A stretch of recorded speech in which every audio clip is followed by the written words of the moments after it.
you made this? Feeling good, got some weed up in my wood, chasing dreams just like I should, letting go because I could. Used to have my... All right, welcome back to another episode of JK Philly. Today we got Golden State with Mates. How you doing, man? Good. How are you? I am doing great. Tired. Trying to get back on the horse to get these episodes done. We're almost done. We gotta, of course, the team's still in the playoffs that we gotta get done. Or I mean, the finals now that we're recording. So gotta finish up with those teams, but almost done with this project so far. So like I mentioned to you a little bit earlier, I want to give you your time to, of course, go over everything that you got and just introduce yourself to the audience. Yeah, so my name's Peter. I've been covering the Warriors on various channels for 5 or 6 years here, I would say. So predominantly on bluemanhoop.com, which is part of the Fansided network, and then for nearly 2 years now with Golden State with Mates, with my own podcast / YouTube show as well. Awesome. Yeah, so like I said, jump right into it. I want to get your take, and first I want to start with maybe not the biggest media point with the Warriors this year, but just another side point that I wanted to talk about just to get a true fan's perspective of it. But I want to talk about your views on Kuminga. I want to really know like what side of the coin you are, and if you understand both of it, of just like the one side of, he doesn't get the opportunity to show how good he is because the organization hates him and they don't want to pay him, or the other side is just like, man, he's not even that good. I don't know why you're complaining so much about him. So I just want to know where you're really coming from with that aspect. I don't know. I think I try and have a balance of both sides of the opinion because there are such contrasting opinions. As you said, there are fans who will say it's Steve Kerr's fault, it's the organization's fault for not giving him the runway to be able to really flourish. Mm-hmm. And of course, there's others who think he's just not viable to a winning organization. And it is, I have some sympathy for him, no doubt, coming into a place straight away who's trying to contend with a championship. And you as a Philly fan might have this over the next couple of years with, if you do take the third pick in the draft and coming into a team with Paul George and Joel Embiid and Tyrese Maxey and actually looking to win. So I try and have a balance somewhere in the middle, but it's really interesting the fact we are now 4 years into this guy's career and we still don't know what is going on here. We still don't know whether he's, just a talented player who can potentially put up big numbers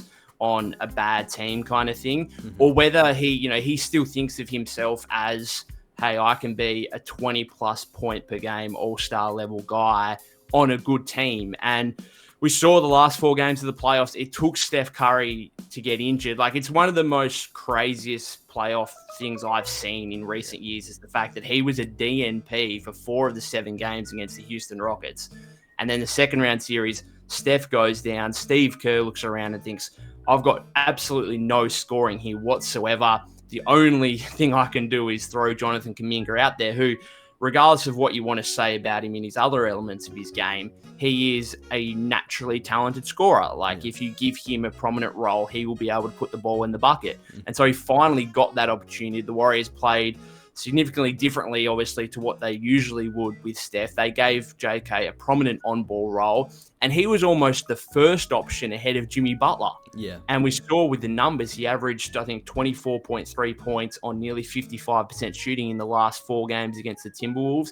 The other thing I would say with him is if you do give him a pretty significant offensive role, it tends to lean a fair bit into other elements of his game. You'll find that he'll probably start being a bit more engaged on the defensive end. Yeah. So we saw in the second round, he really guarded Anthony Edwards and did it. Like, I'm not saying he stopped Ant in any way, shape, or form, but he was definitely Golden State's best option defensively as a primary point of attack defender against Ant.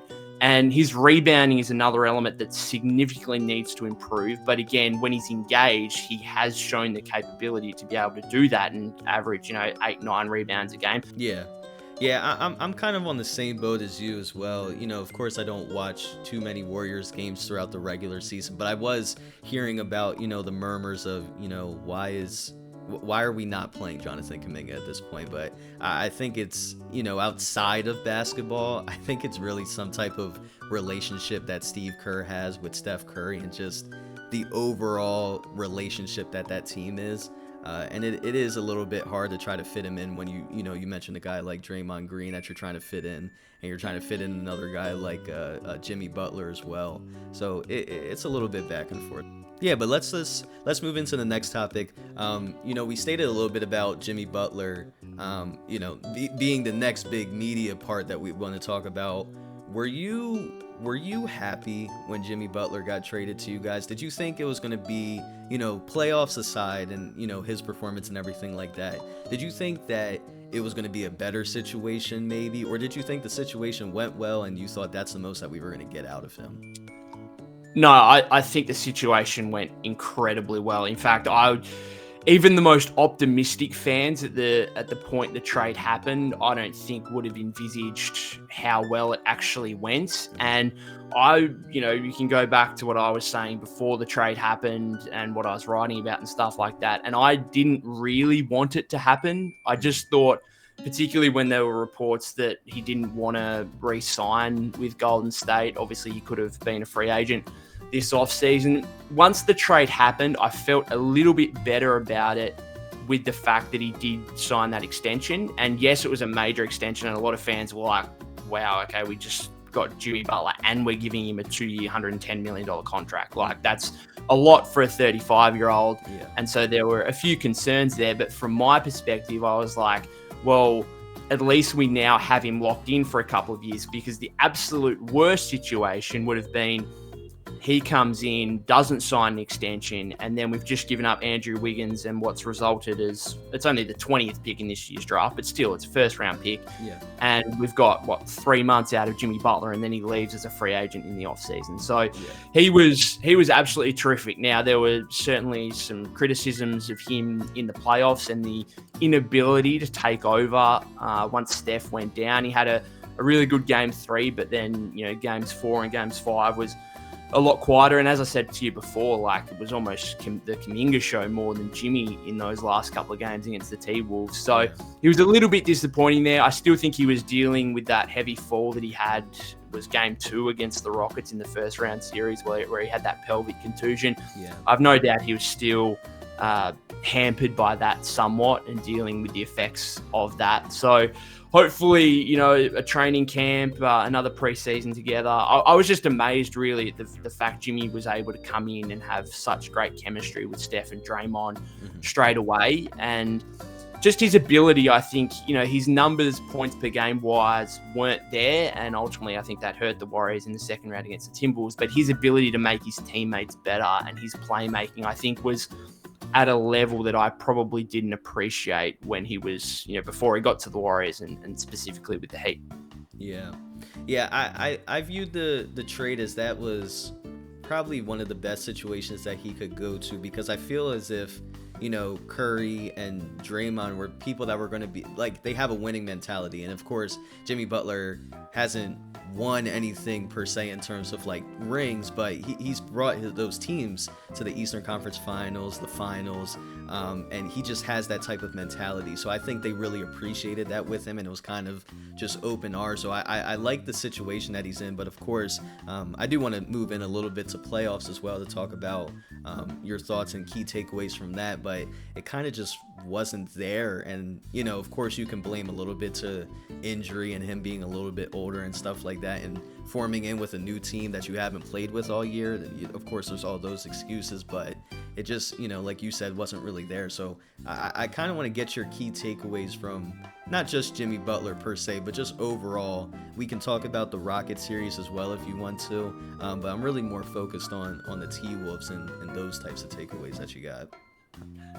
So the two series, I think, between obviously the Warriors and the Rockets in the first round and the Timberwolves in the second round, I think are pretty linked, because obviously Steph goes down in game 1 against Minnesota. You get that victory, but from there it's like, well, without Steph, we're not going to be able to really match talent-wise with the Timberwolves, which is really disappointing, because I think with Steph healthy and available, there's a decent chance we'll win that series. And then I'm not saying we would have beaten the Thunder in the conference finals by any means, but I think we would have been able to put up more of a challenge than what Minnesota ultimately were able to. And I think, yes, the Steph injury was disappointing, but Golden State probably only had themselves to blame for that because they found themselves up 3-1 against the Rockets in a really good position, chance to close it out in Houston in Game 5, and they flat out just didn't show up. Like, they just didn't have any interest in winning that game whatsoever because they knew they had a Game 6 and a potentially Game 7 in their back pocket, and they've done it previously. Like, I go back to the 2022 championship run where in the conference semifinals against the Grizzlies, they were up 3-1 and they went to Memphis and just decided not to play and got blown out by 40 plus. Right. And so they have a tendency to do these things even in the playoffs. And what that meant is that, okay, you lose Game 5, you go home for Game 6, all of a sudden Houston have some momentum. Steph plays over 40 minutes in Game 6. Mm-hmm. Then you lose that. You have to go to Houston for a Game 7. You do manage to get that victory, but again, it takes Steph playing, I think, 45 minutes in that game. And then you play a third game in the space of 5 days, and suddenly Steph gets injured.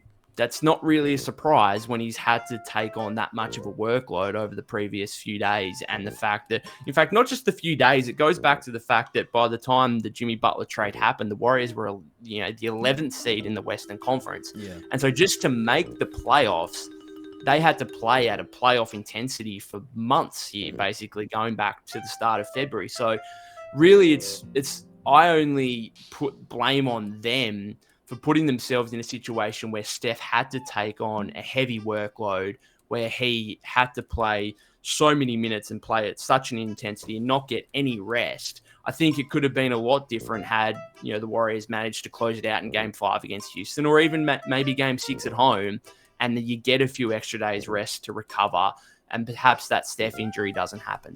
Yeah, it was definitely a tough matchup, going into it. I thought it would have been tough. Like you said, even with Steph, I feel like personally it would have been a little bit easier, but still at the end of the day, the main focus of having Jimmy Butler and not being able to be like a knockdown 3-point shooter like Steph, and nobody's going to be like Steph, but just having the capability to doing that more consistently is always going to be a little bit more difficult in that scenario. But yeah, I definitely appreciate your time. I just wanted to pick your brain a little bit. Of course, like I said, I didn't have too many questions, so now if you just want to, shout out anything that you got going on with your, your channel or anything that you're writing up and stuff like that, it's your opportunity to go over.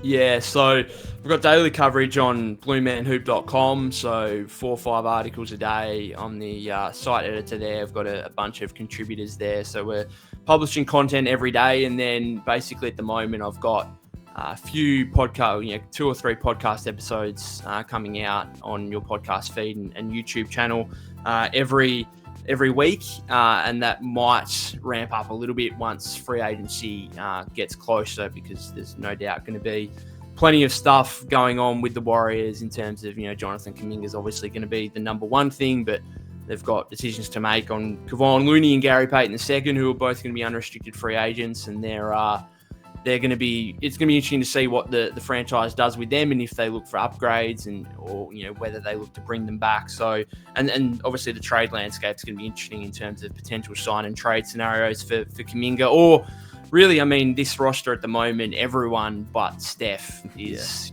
probably on the trade block in some way, shape or form. It's very unlikely that they trade Jimmy Butler, but, if Giannis or, was to become available or something like that, then that could change pretty quickly. And, even a guy like Draymond, there's been, certainly a lot of conversations about whether this is the point where the Warriors need to move on from Draymond, because he's kind of, particularly if they keep Kuminga, because those two guys as power forwards, they kind of overlap quite a bit. And if you want to give some runway to Kuminga, then, getting rid of Draymond might be the best avenue to doing that. So it's going to be a big off-season ahead. So, yeah, check out bluemanhoop.com and my YouTube channel, Golden State with Mates. And thank you very much for having me. For sure. Definitely appreciate you coming on. Thank you guys for watching another episode of JK Philly. Make sure you stay tuned by subscribing to the channel.